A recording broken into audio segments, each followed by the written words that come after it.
America लाखो भारतीयांचं स्वप्न, उत्तम शिक्षण, जागतिक करिअर, स्थिर जीवन, पण आज त्या स्वप्नावर एक सावली पसरत आहे। 7 नोव्हेंबर 2025 रोजी घडलेल्या एका धोकादायक घटनेनंतर हे स्वप्न काही हजार इमिग्रेंट्स नागरिकांसाठी चिंतेचं कारण बनलंय। वॉशिंग्टन DC जवळ 2 नॅशनल गार्ड जवानांवर गोळीबार झाला आणि हल्लेखोर अफगाण नागरिक निघाले। घटना भीषण आणि त्यानंतर लगेच राष्ट्राध्यक्ष डोनाल्ड ट्रम्प यांचा कडक आदेश समोर आला। काय आदेश आहेत, तुम्हाला त्याचा किती फटका बसू शकतो, भारतीयांना याबाबत काय सावधगिरी घ्यावी लागेल का, ते सर्व काही जाणून घेणार आहोत या व्हिडिओतून। नमस्कार, मी श्रेयस पांडे, तुम्ही पाहताय न्यूज 18 लोकमत।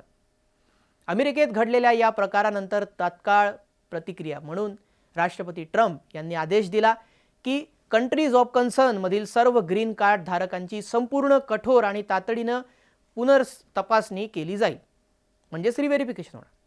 अमेरिकेतील कायदा बदललाय, सुरक्षा कारणे सांगून इमिग्रेशन सिस्टम पुन्हा एकदा हलवून दिलं गेलंय। आता या 19 देशांमध्ये भारत नाही, पण त्यामुळे भारतीय पूर्णपणे सुरक्षित आहेत का? उत्तर सरळ नाही आहे। भारत अमेरिकेला सर्वात मोठा स्किल्ड वर्कफोर्स पुरवतो।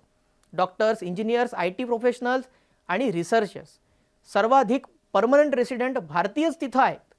म्हणूनच US इमिग्रेशन सिस्टममध्ये कोणताही मोठा बदल झाला की त्याचा इनडायरेक्ट परिणाम हा भारतीयांवर नेहमीच होतो। कोणते परिणाम तेही पाहूयात। हे पुनरावलोकन अमेरिकेच्या सुरक्षा तपासणीला एक नवीन दिशा देत आहे। आता USCIS आणि DHS दोन्ही identity check, travel history, foreign contacts आणि सिक्युरिटी फ्लॅग्स यावर अधिकपेक्षा अधिक कडक तपास करतील। भारतीयांसाठी याचा अर्थ काय?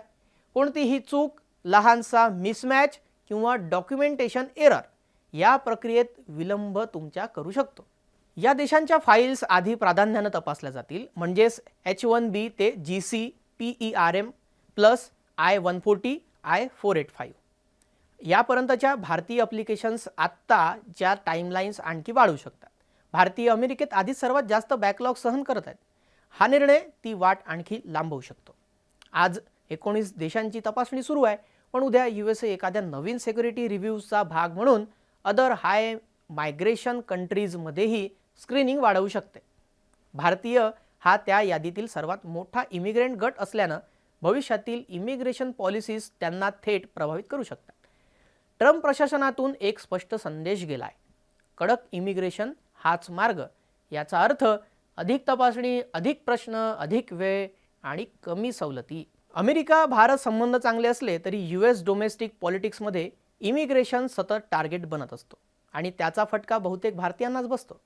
F1 स्टुडंट्स, OPT वर असलेले विद्यार्थी, H1B कामगार, आणि यासाठी ही बातमी वेकअप कॉल ठरणारी आहे। कारण अमेरिकेमध्ये सुरक्षा धोरण कडक झाली की अधिक पुरावे मागितले जातात आणि अप्रूव्हल रेट्स बदलतात। तर आता अमेरिका ही एक संधीची भूमी असली तरीही त्या संधीपर्यंतचा मार्ग एकाच रात्रीत बदलू शकतो। आज हा निर्णय 19 देशांवर परिणाम करतोय, उद्या या धोरणाचा विस्तार कुठपर्यंत जाईल? भारतीय समुदाय नेहमीप्रमाणेच ॲडॅप्ट होईल, पण इमिग्रेशनची लढाई आता आणखी गुंतागुंतीची झाली आहे। स्वप्न, संधी आणि सुरक्षिततेच्या दरम्यान हा संघर्ष कदाचित असाच सुरू राहील। तुम्हाला याबाबत काय वाटतं? कमेंटमध्ये नक्की सांगा आणि असेच ग्लोबल अपडेट पाहण्यासाठी न्यूज 18 लोकमतला सबस्क्राइब करायला विसरू नका।